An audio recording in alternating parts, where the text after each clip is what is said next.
இயேசு கிறிஸ்துவின் இனிய நாமத்தில் நல்வாழ்த்துதலை நான் தெரிவித்துக் கொள்ள ஆசைப்படுகிறேன். இந்த காலை வேளையிலும் கூட பரிசுத்த ஓய்வு நாளிலே கர்த்தரை நாம் ஆராதித்து கொண்டிருக்கும் வேளையிலே அவருடைய குரலை கேட்க நாம் வந்திருக்கின்றோம். ஆதலால் வாசிக்கப்பட்ட பகுதியிலிருந்து ஆண்டவர் நம்மோடு பேசத்தக்க நாம் இருதயங்களை ஆயத்தப்படுத்துவோமாக. ஜெபம் செய்வோம். கிருபையும் சத்தியமும் நிறைந்த எங்கள் நல்ல ஆண்டவரே, இந்த பரிசுத்த ஓய்வு நாளிலே நாங்கள் உம்மை பிரியப்படுத்த மகிமைப்படுத்த எங்களுக்கு கற்றுக் கொடுக்குமாறு ஜெபிக்கின்றோம். இதோ இந்த வேளையிலும் கூட அப்பா, நீர் அசைவாடி கொண்டிருக்கிறீர். நீர் ஜீவனுள்ள தேவன், நீர் உண்மையுள்ள தேவன், நீதியுள்ள தேவன், நீர் நேற்றும் இன்றும் என்றும் மாறாத தேவன். கர்த்தாவே, உடைய வார்த்தைகள் ஜீவன் உள்ளது. எங்கள் உள்ளான மனிதனுக்கு உணவாக இருக்கிறது. எங்களை உயிர்ப்பிக்கிறதும் உம்முடைய வசனமே என்று அறிந்து இந்த பொல்லாத உலகத்தில் வாழும்போது நாங்கள் எங்களை ஆராய்ந்து பார்த்து உம்முடைய சித்தத்துக்கு இடம் கொடுக்க உதவி செய்யுமாறு ஜெபிக்கிறோம். வழிநடத்தும், ஆசீர்வதியும். இயேசுவின் இணையற்ற நாமத்தில் ஜெபிக்கிறோம் பரிசுத்தமுள்ள பிதாவே, ஆமென். பிரியமானவர்களே, குறிப்பாக இந்த நாளிலும் கூட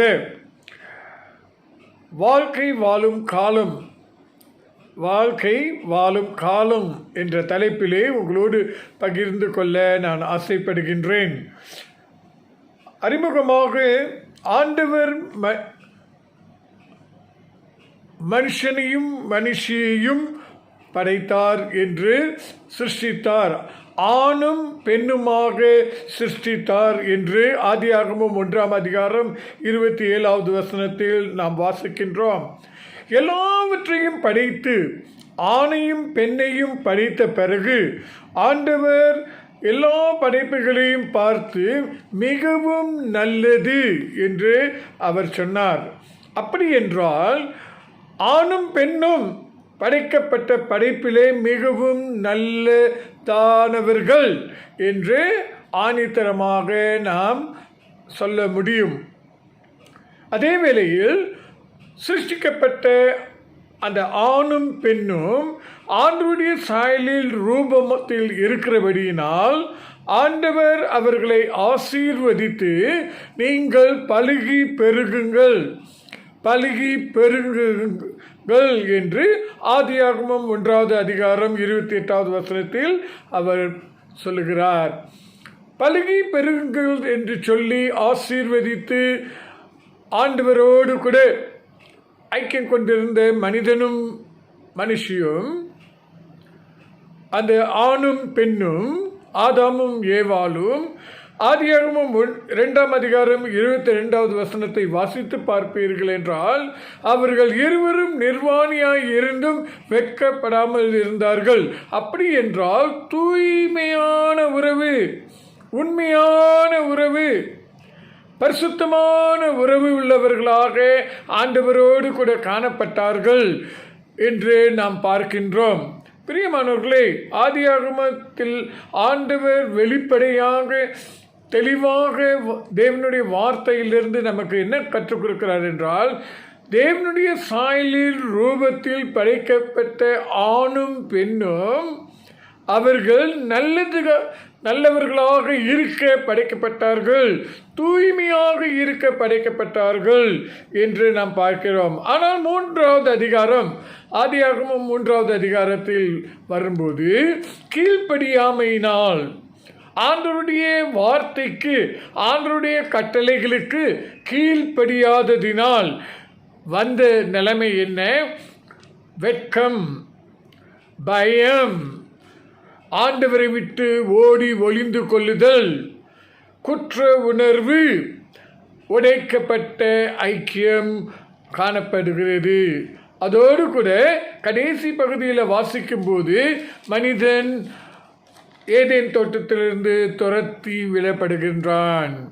பிரியமானவர்களே, கீழ்ப்படியாமையினால் வருகிற விளைவுகள் வெட்கப்பட்டார்கள், பயந்தார்கள், ஓடி ஒளிந்தார்கள், குற்ற உணர்வோடு வாழ்ந்தார்கள், ஐக்கியம் உடைக்கப்பட்டது, துரத்திவிடப்பட்டார்கள் என்று நாம் பார்க்கின்றோம்.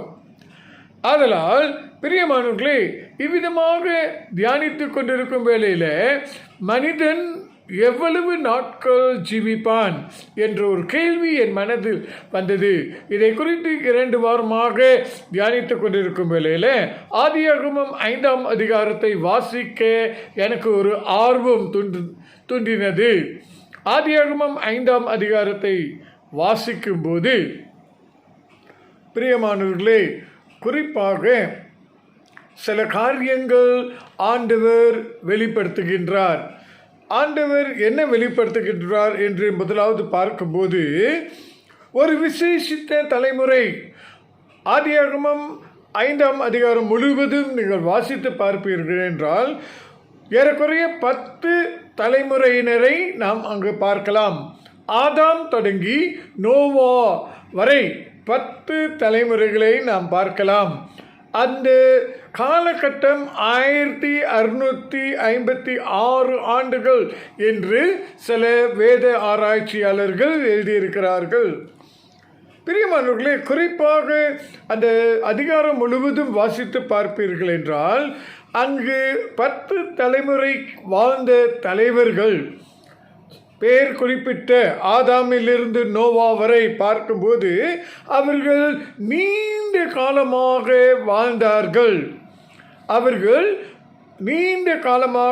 வாழ்ந்தார்கள். மெத்துசலா என்ற தேவ மனுஷன் அங்கே நீங்கள் பார்த்தீங்கன்னா 969 ஆண்டுகள் வாழ்ந்தவனாக இருந்தான் என்று நாம் பார்க்கின்றோம். பிரியமானவர்களே, ஆதியிலே சிருஷ்டிக்கப்பட்ட மனிதர்கள் ஆண்டவரோடு கூட நெருங்கிய உறவு வைத்தபடினால் தங்கள் வாழ்நாள் நீடித்த நாட்களாக இருந்தது. மெத்துசலா 969 ஆண்டுகள் வாழ்ந்து மரித்தான் என்று பார்க்கின்றோம். பிரியமானவர்களே, அந்த 10 தலைமுறையில் ஒருவர் மட்டும் மரிக்கவில்லை, மற்றவர்கள் எல்லாம் மரித்தார்கள் என்று நாம் பார்க்கின்றோம்.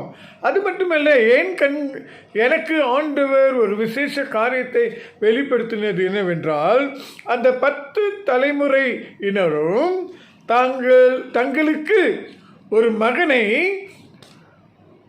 வயது சென்ற பிறகு அவர்களில் ஆசீர்வதிக்கப்பட்டார்கள். வயது சென்ற பிறகு குறிப்பாக நீங்கள் பார்ப்பீர்கள் என்றால் 65வது வயதில் மகலால் ஜேரட்டை பெற்றார் என்று நாம் பார்க்கிறோம். ஈனோக் மெதுசலாவை 65வது வயதில் அவருக்கு கிடைத்தது. மெத்துசலா மகனாக பிறந்தது. ஈனோக்கு 65 வயதாக இருக்கும்போது, அப்படி என்றால் ஆதியில படைக்கப்பட்ட மனிதன் புஷ்டியும் கனி கொடுக்கிறவனாக காணப்பட்டான் என்று நாம் பார்க்கின்றோம். நோவா பெற்ற மகன்கள் சேம், ஹேப் 500 வயதாகும்போது அவர் பெற்றார் என்று வேதத்தின் அடிப்படையில் ஆதியாகமம் நாம் பார்க்கின்றோம். பிரியமானவர்களே, அப்படி என்றால் ஆண்டவர் மெய்யாகவே மனிதனை படைத்த காரணம் நீண்ட ஆயுசோடு நீண்ட நாட்களாக ஆசீர்வாதத்தோடு வாழ வேண்டும் என்று படைத்தார் என்று முதலாவது பார்க்கின்றோம். ஆனால் ஆதியாகமம் 6ஆம் அதிகாரத்தை வாசிக்க தொடங்கின போது பிரியமானவர்களே, வியாக்குலப்படுகின்ற ஆண்டவர், வியாக்குலம் அல்லது மனஸ்தாபப்படுகிற ஆண்டவர் என்று நாம் பார்க்கின்றோம். ஆதியாகமம் 6ஆம் அதிகாரம் முதல் 8 வசனங்களை வாசிக்கும் போது அங்கே என்ன பார்க்கிறோம் என்றால், மனுஷர் பூமியின் மேல் பெருக துவங்கி, அப்படி என்றால் மனிதர்கள் பெருக பெருக. பிரியமானவர்களே, ஆதியாகமம் 6வது அதிகாரம் 1 வசனத்தில் பெருகினார்கள். பெருகினது நிமித்தம் 2வது வசனத்தை பார்ப்பீர்கள் என்றால், தேவகுமாரர் மனுஷகுமார்த்திகளை விவாகம் பண்ணினார்கள் என்று நாம் பார்க்கின்றோம். அது நிமித்தம் ஆண்டவர் என்ன சொல்கிறார்? என் ஆவி மனிதனோடு கூட போராடுவதில்லை. அப்ப ஆண்டவர் படைத்த நோக்கத்திலிருந்து மனிதன் சற்று விலகி போகிறதை பார்க்கும்போது ஆண்டவர் மனஸ்தாபப்படுகிறார், வேதனைப்படுகிறார், வியாக்குலப்படுகிறார் என்று பார்க்கின்றோம். என் ஆவி மனிதனோடு போராடுவதில்லை என்று ஆதியாகமத்திலே ஆண்டவர் பேசிவிட்டார். ஏன் ஆண்டவர் மனிதனோடு போராட இஷ்டமில்லை அல்லது ஆர்வமில்லை? ஏன் அது விதமாக ஒரு தீர்மானம் ஆண்டவர் எடுத்தார் என்று 5வது வசனத்தில் பார்க்கின்றோம். பிரியமானவர்களே, ஆதியாகமம் 6ஆம் அதிகாரம் 5வது வசனத்தை பார்க்கும்போது, மனுஷனுடைய அக்கிரமம் பூமியிலே பெருகினதென்றும், மனுஷனுடைய அக்கிரமம் பூமியிலே பெருகினது. மனுஷன் பெருக பெருக அவன் ஆண்டவரை விட்டு விலகும்போது அவனுடைய அக்கிரமம் பெருகிற்று. அவனுடைய இருதயத்தின் நினைவு தோற்றமெல்லாம், பிரியமானவர்களே, இருதயத்தின் நினைவுகள் தோற்றம், இருதயமும் மனதும் அவர்கள் தோற்றம் நித்தமும் பொல்லாதது என்று கர்த்தர் கண்டு.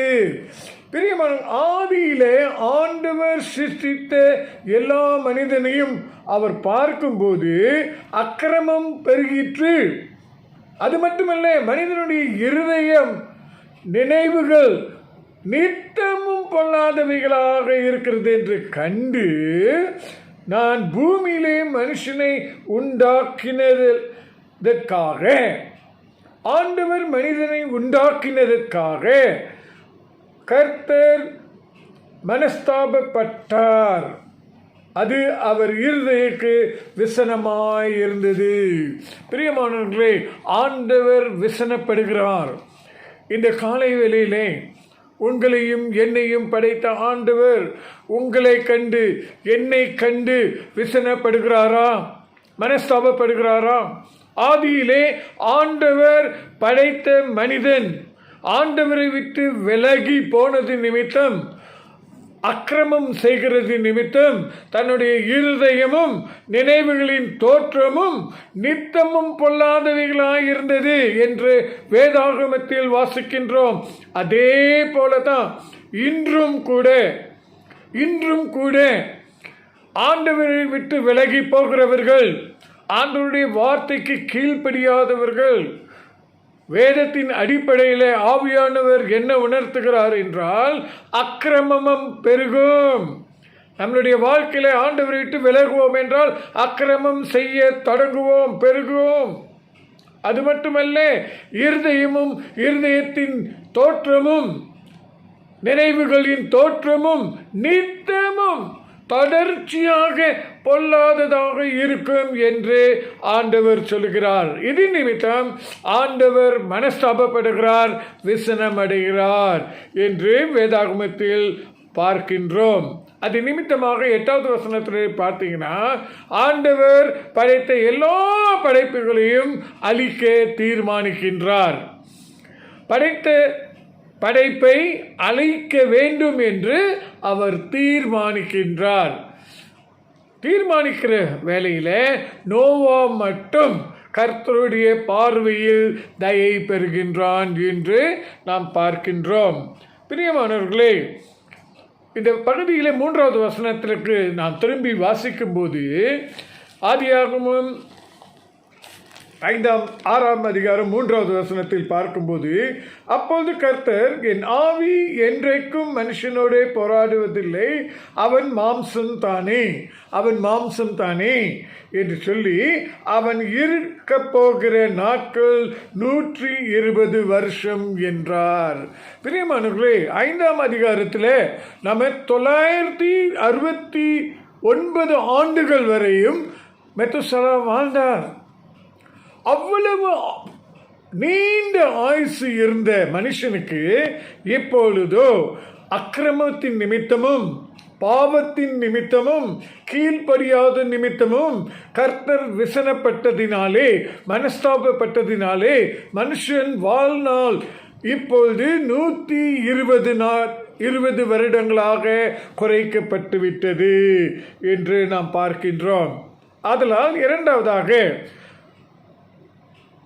நாம் என்ன பார்க்கிறோம் என்றால், ஒரு அதிசயமான தலைமுறை விசனப்படுகிற ஆண்டவரினால் ஜீவிய காலம் குறுகிய காலமாக்கப்பட்டது அல்லது சுருக்கப்பட்டது என்று நாம் பார்க்கின்றோம்.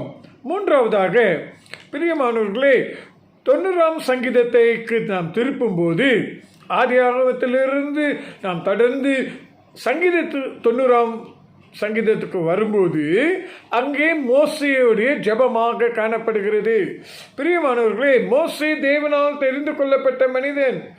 அந்த மனிதனுடைய ஜெபம் அங்கே என்ன பார்க்கிறோம் என்றால், குறிப்பாக 10வது வசனத்தை நீங்கள் பார்க்கும்போது, மனிதனுடைய வாழ்வு இப்போது 70 ஆண்டுகள், மனிதனுடைய வாழ்காலம் 70ஆகவும் பலத்தின் மிகுதியால் 80 ஆண்டுகளாக இருக்கும் என்று வாசிக்கின்றோம். அப்படி என்றால் 120 வருடம் குறுக்கப்பட்டது இப்போது இன்னும் சுருக்கப்பட்டு 70லிருந்து 80 வரை மனிதனுடைய வாழ்க்கை காலமாக ஆண்டவர் அமைத்திருக்கிறார் என்று பார்க்கிறோம்.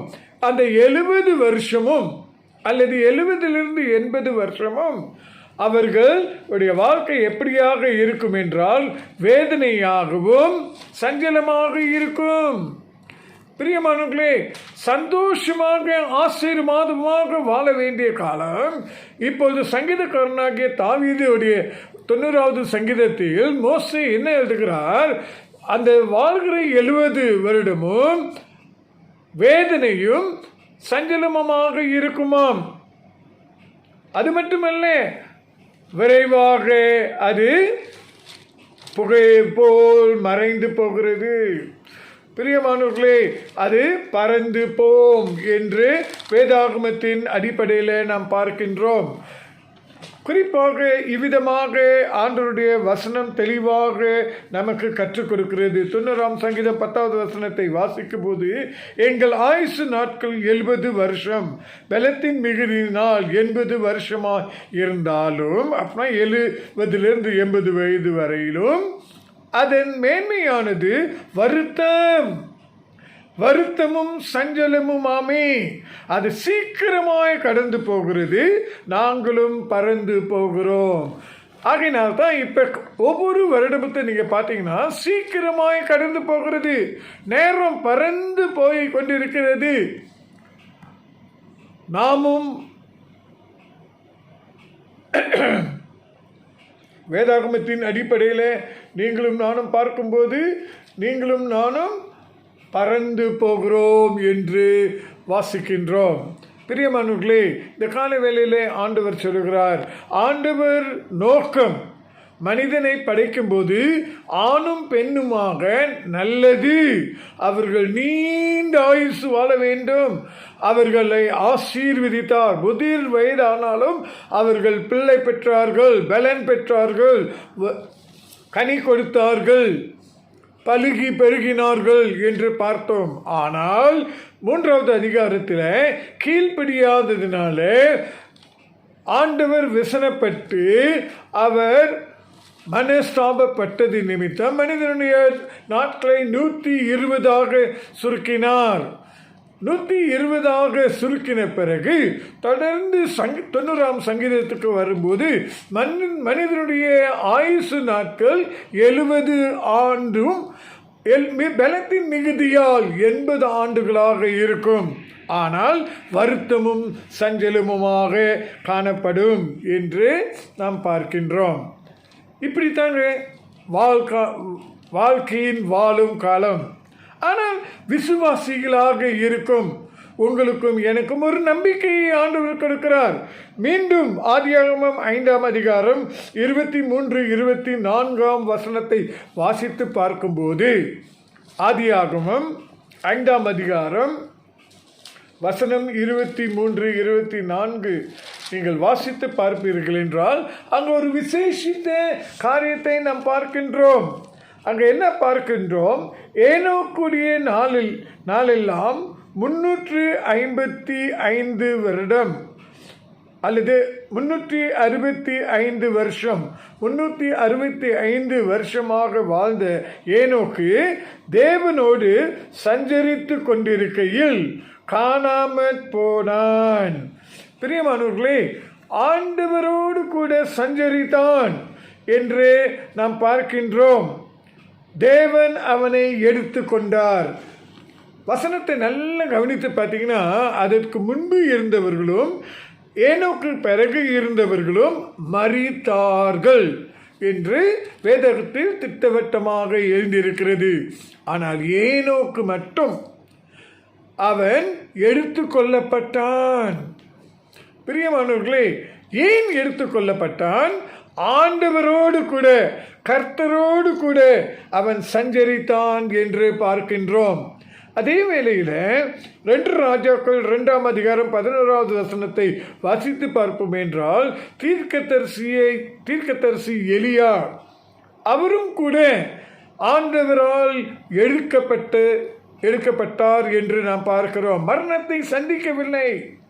பிரியமானவர்களே, இந்த 2 பேருடைய விசேஷித்த தன்மை என்னன்னா, அவங்க வாழ்க்கையில் ஆண்டவரோடு சஞ்சரித்தார்கள்.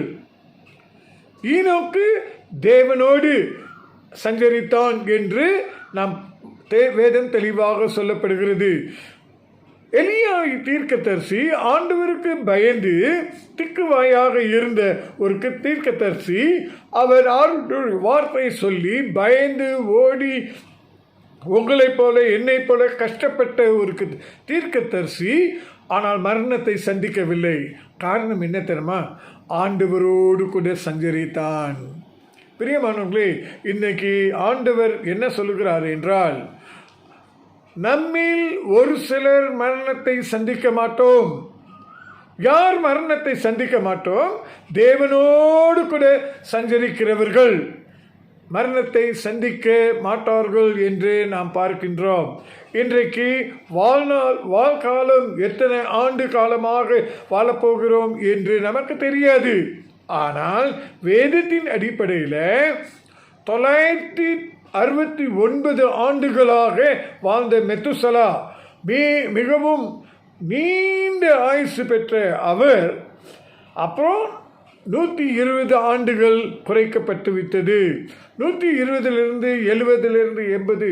இப்போ நீங்களும் நானும் வாழுகிற காலம் 70 80 ஆண்டுகள் மட்டுமே. அப்படி இருந்தும் கூட ஒரு சிலர் ஈனோக்கை போல, எலியாவை போல எடுத்துக்கொள்ளப்படும் ஒரு நம்பிக்கை ஆண்டவர் கொடுக்கிறார். காரணம் என்ன? மத்தேயு 24ஆம் அதிகாரம் 40 41வது வசனத்தை வாசித்து பார்ப்பீர்கள் என்றால், 2 மனிதர்கள் அவர்கள் நிலத்தில் வேலை செய்து கொண்டிருக்கும் போது ஒருவர் எடுத்துக்கொள்ளப்படுவார், ஒருவர் விடப்படுவார். ஒருவர் எடுத்துக்கொள்ளப்படுவார். 2 பெண்கள் மாவு அரைத்து கொண்டிருக்கும் வேளையிலே ஒருவர் எடுத்துக்கொள்ளப்படுவார், இன்னொருவர் விடப்படுவார் என்று வேதாகமத்தில் தெளிவாக இயேசு கிறிஸ்து மத்தேயு அப்போஸ்தலனாகிய மத்தேயு மூலமாக வெளிப்படுத்துகின்றார். கடைசி காலத்தில் நடக்கும் தீர்க்க தரிசனத்தை உரைத்தார். பிரியமானவர்களே, கடைசி காலத்தில் ஒருவர் எடுத்துக்கொள்ளப்படுவார்கள், மற்றொருவர் விடப்படுவார்கள் என்று சொல்லப்பட்டிருக்கிறது. அப்படி என்றால் நிச்சயமாக திட்டவட்டமாக ஒரு சிலர் மரணத்தை சந்திக்க மாட்டார்கள். அதோடு கூட 1 தெசலோனிக்கேயர் 4:17 வாசித்து பார்க்கும்போது அங்கே என்ன பார்க்கிறோம்? நீங்களும் நானும் இயேசு கிறிஸ்து வரும்போது 2ஆம் வருகையில் மரித்தவர்கள் முதலாவது எழுந்திருப்பார்கள். பிறகு உயிரோடு இருக்கும் நீங்களும் நானும், உயிரோடு இருக்கும் நாம் மேகத்தில் எடுத்துக்கொள்ளப்பட்டு தேவனோடு கூட என்றென்றும் இருப்போம். அப்படி என்றால் இயேசுவின் 2ஆம் வருகையிலே ஒரு சிலர் மரணத்தை சந்திக்காமல் எடுத்துக்கொள்ளப்படுகிற அனுபவம் இருக்கும் என்று ஒரு நம்பிக்கையை ஆண்டவர் கொடுக்கிறார். இந்த கால வேளையிலே உங்களோடு கூட பகிர்ந்து கொண்டிருக்கிற எனக்கு ஆண்டவர் என்ன உற்சாகப்படுத்துகிறார் என்றால், ஆண்டவரோடு கூட சஞ்சரித்து கொண்டிருப்போமே என்றால், ஆண்டவரோடு கூட ஐக்கியம் கொண்டிருப்போம் என்றால், ஆண்டவரோடு கூட நடந்து போவோமே ஆனால் நிச்சயமாக திட்டவட்டமாக மரணத்தை சந்திக்காமல் எடுத்துக்கொள்ளப்படுவ அனுபவத்தை ஆண்டவர் கொடுப்பார் என்ற ஒரு நம்பிக்கை நமக்கு கொடுக்கின்றார்.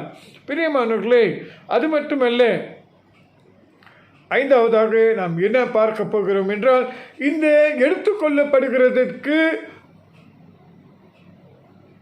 வேண்டிய நிபந்தனை என்ன, அல்லது என்ன செய்தால் நாம் எடுத்துக்கொள்ளப்படுவோம் என்று பார்க்கும்போது ஆதியாகமம் 5:24 மறுபடியும் பார்க்கும்போது, ஈனோக்கு தேவனோடு அல்லது கர்த்தரோடு அவன் சஞ்சரித்தான். அப்படி என்றால் அவன் தேவனோடு நடந்து ஐக்கியம் கொண்டான். சஞ்சரித்தான் என்றால் தேவனுடைய வார்த்தையின்படி நடந்தான், ஆண்டவரோடு ஐக்கியம் பெற்றான் என்று பார்க்கின்றோம். அப்படி என்றால் அவனுடைய வாழ்க்கையில் முழுமையாக ஆண்டவருக்கு ஒப்பு கொடுக்கப்பட்டவனாகவும் முழுமையான கீழ்ப்படிதல் இருந்தவனாகவும் தேவனுடைய வெளிச்சத்திலும் ஆவியிலும் நடக்கிறவனாக காணப்பட்டான். பிரியமானவர்களே, எபேசியரில் பார்க்கும்போது தேவனுடைய வெளிச்சத்தில் நடக்கிறவர்களாக இருக்க வேண்டும், தேவனுடைய ஆவியில் நடக்கிறவர்களாக இருக்க வேண்டும் என்று அப்போஸ்தலனாகிய பவுல் மூலமாக எபேசுக்கு எழுதப்பட்டிருக்கிறது. ஆதலால் ஈனோக்கு தேவனோடு சஞ்சரித்ததுக்கு அர்த்தம் என்னவென்றால், முழுமையாய் ஒப்பு கொடுத்து முழுமையாய் கீழ்ப்படிந்து தேவனுடைய வெளிச்சத்திலும் ஆவியிலும் நடந்தவனாக இருந்தான். அதே போல் இன்று நீங்களும் நானும் தேவனோடு கூட நெருங்கிய உறவு கொண்டு தேவனோடு கூட சஞ்சரிப்போம் என்றால் அவரோடு கூட நீங்களும் நானும் நடப்போம், கீழ்ப்படிவோம், அவருடைய வெளிச்சத்திலும் ஆவியிலும் நடப்போம் என்று நாம் பார்க்கிறோம். அது நிமித்தமாக நீங்களும் நானும் ஒரு கால் எடுத்துக்கொள்ளப்படுவதற்கு ஆண்டவர் வாய்ப்பு கொடுக்கின்றார். அப்படி இல்லை என்றால் மரணத்தை நிச்சயமாக சந்திக்க வேண்டியதாக இருக்கும்.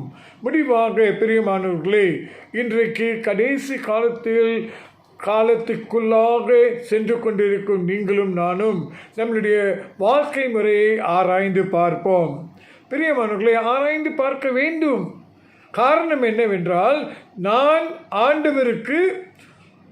ஆண்டவருடைய வார்த்தைகளுக்கு முழுமையாக கீழ்ப்படுகிறேனா என்று நம்மை கேட்டுக்கொள்ள வேண்டும்.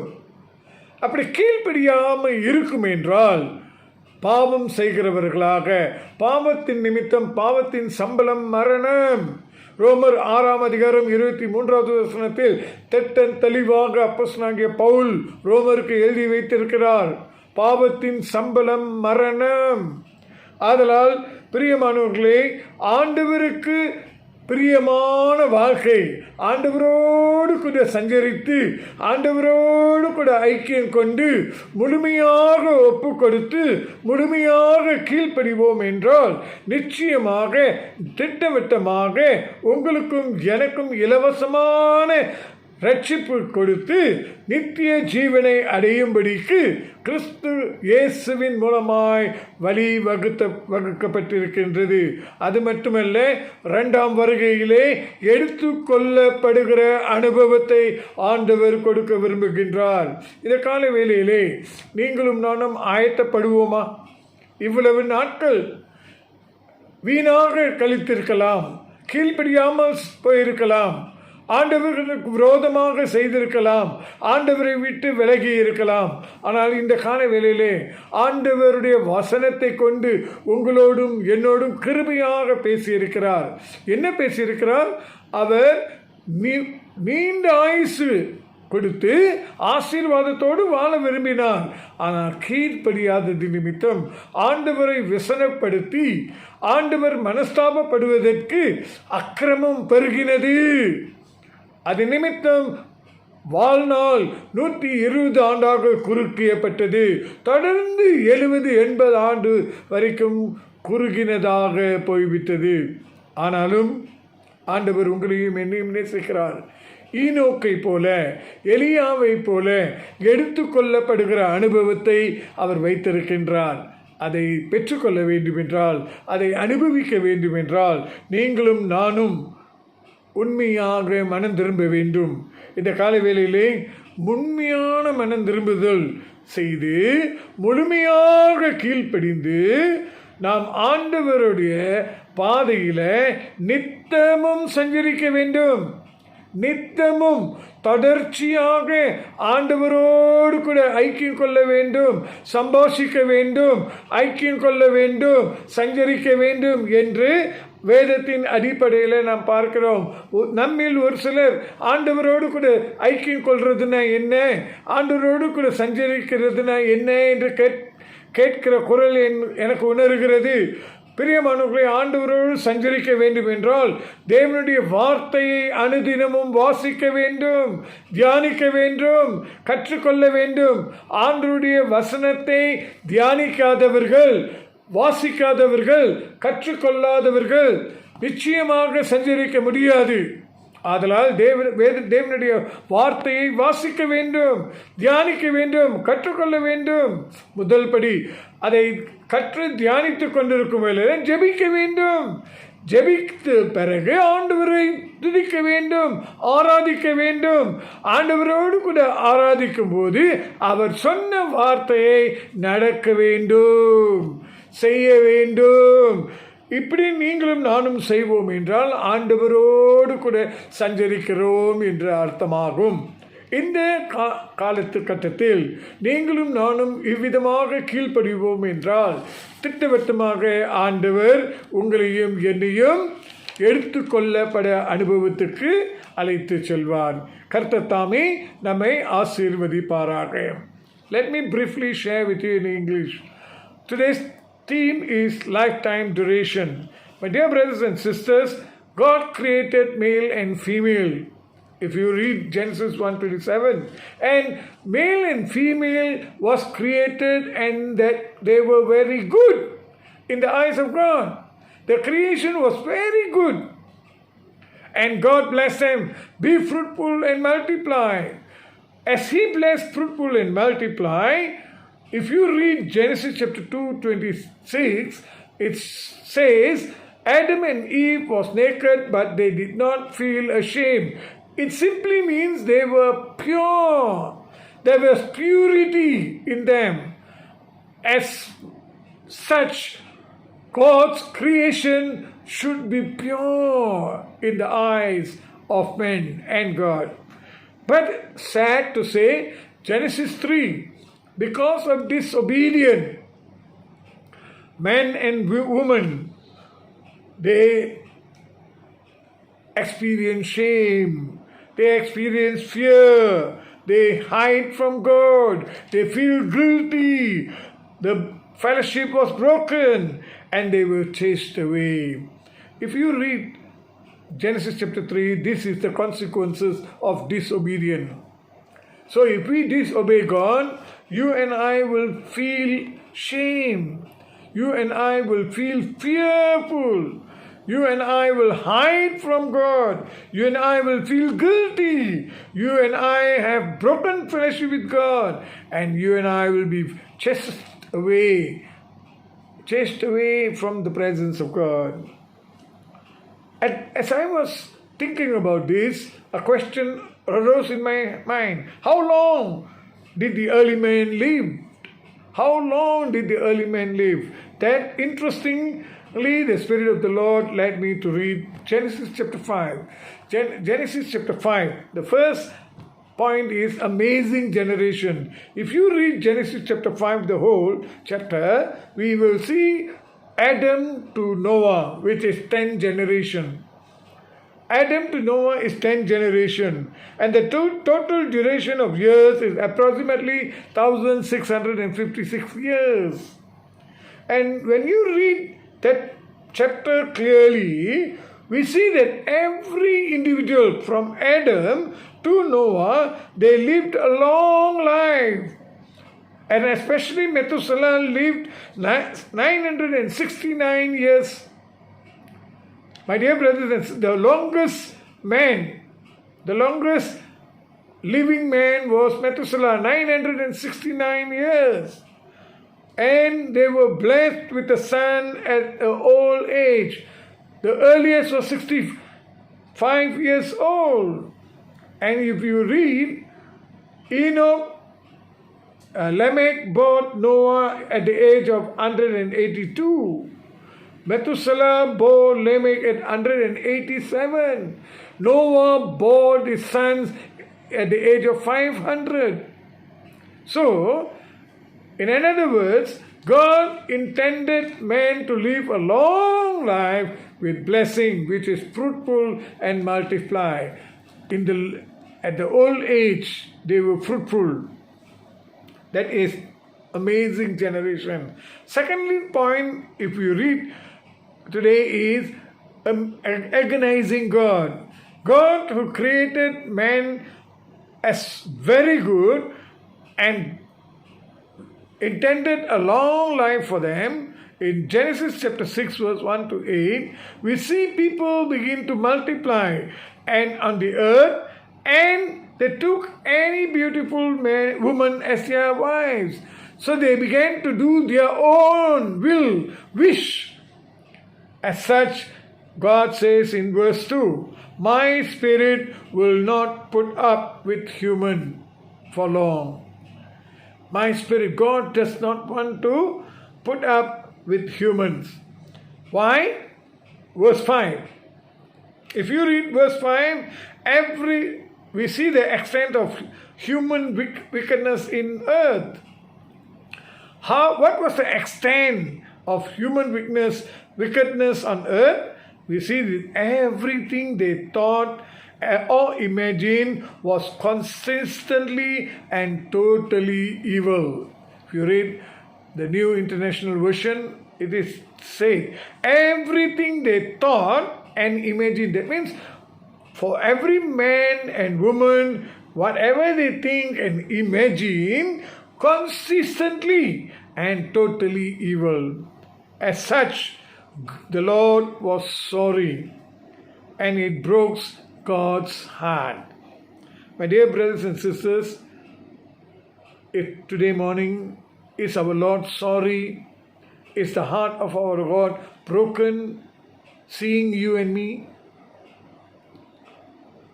If our life is full of wickedness, which means our thoughts and our imaginations and actions are consistently and totally evil, then God is definitely sorry, and God's heart is broken in creating you and me.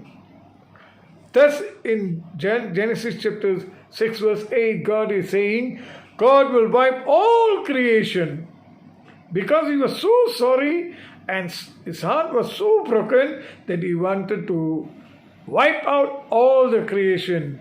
But Noah alone found favor in the eyes of the Lord. Noah alone, the Bible says, Noah alone found favor in the eyes of the Lord. So, And as I continue to meditate that chapter 6, verse 3 especially, when you read verse 3, it says that my spirit will not put up with man, with human or man. Thus, the normal lifespan will be no more than 120 years. My dear brothers and sisters, in chapter 5, we see most of them lived 900 years. Now, it has reduced to 120 years. Why? Because of disobedience. The long life was shortened to 120 years due to disobedience. Thirdly, as I was meditating, we see the altered time. In Psalm 90, when you read Psalm 90 verse 10, this is the psalm which is the prayer of Moses, the man of God. And he is spelling out that our lifespan is 70 years. My dear brothers and sisters, in Genesis chapter 6, we see that the lifespan has been shortened to 120. As you come to Psalm 90, the lifespan now has been shortened to 70 years. And if we have strength, it may go to 80 years. My dear brothers and sisters, in verse 10 specifically mentioning the reasons of the shortening. Why? Because the life of 70 to 80 years is filled with pain and also filled with trouble. The life of mankind has been shortened because of the pain and trouble. And the Bible describes the life of a man soon will disappear and fly away. The time is flying. The time is flying. Our age is going up. We will be disappearing and our life will fly away. That is the life. The time has altered from the time God created human. So my dear brothers and sisters, due to disobedience, long life, which is about 900 years, has been shortened to 120, has been shortened to 70 to 80. This is biblical. Now, fourth important point which God encourages me when I read Genesis chapter 5, among the 10 generation, one, that is Enoch. My dear brothers and sisters, if you turn your scripture to Genesis chapter 5, verse 23, 24, we read about Enoch. Enoch, who lived to 365 years, was taken up. He lived 365 years by fellowshipping with God. He walked a close fellowship with God. That's what the Bible says. The Bible describes Enoch was taken up. He did not experience death, whereas all the other nine generation leaders, they experienced death. They died. But Enoch did not die. He was taken up. God took him. That's what the Bible says. Why? Because Enoch walked a close fellowship with God. Likewise, if you read in 2 Kings chapter 2, verse 11, Prophet Isaiah, who is literally human like you and me, he was also taken up. He did not experience death. He did not die. He was taken up. Why? Because he lived pleasing the Lord. He was doing literally what God wants him to do. He said what God wants to say. So he pleased God and he was taken up. So we see that not all men will see death. Not only that, if you read Matthew chapter 24, verse 40-41, in the last days, before the second coming of Jesus Christ, 2 men will be working in the field, one will be taken, one will be left. 2 women will be grinding flour, one will be taken and one left. In this passage, Jesus was foretelling the future happening before the coming of Jesus Christ. One will be taken, one will be left. It simply means some people will not experience death. They will be taken up alive. That is a special privilege. In 1 Thessalonians chapter 4 verse 17 also, Apostle Paul, we see writing to Thessalonians that we who are still alive and remain on the earth will be caught up in the cloud to meet the Lord. First, the dead will be aroused and taken. Secondly, those who are alive and remain, that means those who are still have not experienced death, will be caught up. That means we will be taken up to meet the Lord. So, dear brothers and sisters, we are given a hope of taken up alive, not experiencing death. What is the criteria of being taken alive? What is the criteria of being taken up alive? Enoch chapter 5 verse 24 says, he walked in close fellowship with God. Likewise today, if you and I walk in close fellowship with God, meaning to say total devotion, total obedience, walking in the light and walking in the Spirit of God, we qualify ourselves, or we will have a privilege to be taken up alive. In other words, if we have a close relationship with God, by walking in close fellowship with God, by reading the Bible, meditating the Word of God, studying the Word of God, praying, fellowshipping with God or worshipping God and fellowshipping with brethren, then there is a possibility you and I will experience being taken up in the second coming. In conclusion, in the last days, let us examine our lifestyle. Today, you and I need to examine our lifestyle, whether we are in obedience to the commandments of God, or is wickedness still exists in our life. Dear brothers and sisters, I like to draw your attention in Genesis chapter 6. Men, due to disobedience, wickedness increased. When wickedness increased, God was sorry. His heart was broken due to the wickedness of man. Today, if God sees you and me, is He sorry? Is His heart broken? Or are we living a life pleasing to Him, obedient to the Word of God? The simple reason is, if we don't obey, then we sin. If we disobey, we sin, and the wages of sin is death. Romans chapter 6 verse 23. But the free gift which God gives you and me is salvation through Jesus Christ, which is eternal life. And today, if you and I truly repent and we totally obedient to God's commandments and walking consistently fellowship with God, then it will ensure the possibility of being taken up in the second coming of Jesus Christ. What a great privilege God is giving us. ஆண்டவர் உங்களையும் என்னையும் மரணத்தை சந்திக்காமல் எடுத்து கொள்ளப்படுகிற ஜீவியத்தை அவர் ஆயத்தப்படுத்த விரும்புகிறார். பிரியமானவர்களே, இந்த காலை வேளையிலே நாம் ஒப்புக் கொடுப்போமா? ஆண்டவரை நோக்கி ஜெபிப்போம். கிருபையும் சத்தியம் நிறைந்த நல்ல ஆண்டவரே, இந்த காலை வேலைக்காக நாங்கள் உமக்கு நன்றி செலுத்துகிறோம். தொடர்ந்து நீ வழி நடத்தும், எங்களோடு பேசும், எங்களை உற்சாகப்படுத்தும். கடைசி காலத்தில் வாழும் நாங்கள் அக்கிரமத்தில் வாழாமல் கீழ்ப்படிதலோடு வாழ எங்களுக்கு கிருபை தாரும்.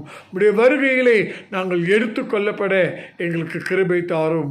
நீண்ட ஆயுள் குறுக்கியப்பட்டதுக்கு காரணம் கீழ்ப்படியாமை. பிரியமானவர்களே, பிரியமான ஆண்டவரே, பிரியமானவர்களாக நாங்கள் காணப்பட, உம்முடைய இருதயத்துக்கு ஏற்றவர்களாய் காணப்பட, உம்மால் எடுத்து கொள்ளப்படுவதற்கு எங்களை ஆயத்தப்படுத்தும். எங்களோடு பேசும். மனம் திரும்பி உம்முடைய சமூகத்தில் உண்மையாய் ஒப்புக் கொடுக்கிற ஒவ்வொரு சகோதர சகோதரிகளையும் ஆயத்தப்படுத்துவீராக. எங்களை ஜீவபலியாய் ஒப்புக் கொடுக்கிறோம். ஏற்றுக்கொள்ளும், அங்கீகரியும், ஆசீர்வதியும். இயேசுவின் நாமத்தில் ஜெபிக்கிறோம். ஆமேன். ஆமேன்.